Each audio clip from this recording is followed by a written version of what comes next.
دوره ناحیوی آزمون جمهوری فروغ صوفی دانای کتاب است در ناحیه یابان با جلب بیش از 800 داوطلب جمع بست گردید. مرنجانید شاعری را که او پرورده رنج است، با کوه آبرو و اعتبار ملتش گنج است. چون آزمون مذکور از روی 5 نامینیت برگزار می‌گردد، خوانندگان، دانشجویان، آموزگاران و دیگر دوستداران اهل ادب را وادار ساخت در این روز از روی نامینیت معین نزد حاضرین و اعضای حکمان درباره کتاب و اثرهای مطالعه کرده خویش معلومات دهند و به سوال‌های بیشمار اعضای حکمان پاسخ. دور دوم ناحیوی آزمون جمهوری فروغ صبح دانایی کتاب است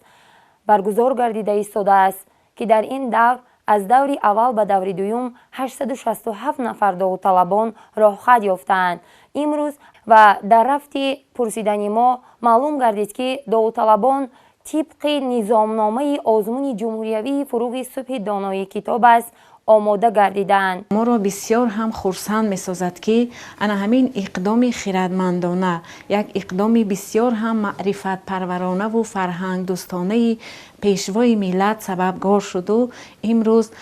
اکثریت کل مردم در تمام قشرها در همه سن و سال رو به کتاب آورده ایستادند، زیرا از 7 ساله تا 70 ساله امروز در همچون داوطلب در این آزمون شرکت ورزیده ایستادند. واقعا هم کتاب سرچشمه عقل و دانش و روشن کننده راه نیک برای انسانیت است. کتاب است که انسان از آن غذای عقل، غذای معنویات میگیرد و دنیای باطنی خود را دیگر میکند. کتاب آینه است. وقتی که ما هر صبح از خواب ناز بیدار میشیم، البته که نقصانهای ظاهری خود را در آینه میبینیم و از پی اصلاح آن میشویم، اما کتاب نقصان باطنی ما را برای ما افشا میکند تا اینکه ما نیکبین باشیم، خردمند باشیم، باید جوانای آینده ساز باشیم، باید توانیم که نسل آینده را ما تربیت کنیم. هرچند آزمون فروغ صوفی دانایی کتاب است در نوبت اول طی چند ماه در تشکیلات اداره و مؤسسه‌های تعلیمی و جماعت‌های شهرک و دهکرده‌ها برگزار گردید و در آن سرکرده از خوانندگان مؤسسه‌های تعلیمی میانه تا دانشجویان و عنوانجویان شرکت ورزیده از روی نامینیت معین برای سزاوار شدن جای‌های نمونوی میان هم رقابت کردند، اما در انتها تنها بهترین‌ها به دور ناحیوی راه یافتند. همین است که امروز اشتراکیان فعال باز هم تلاش می‌ورزند تا پیروز گردند و به دور ولایتی راهخط بگیرند. از رفتی دور ناحیوی آزمون برمی آید که سال تا سال صف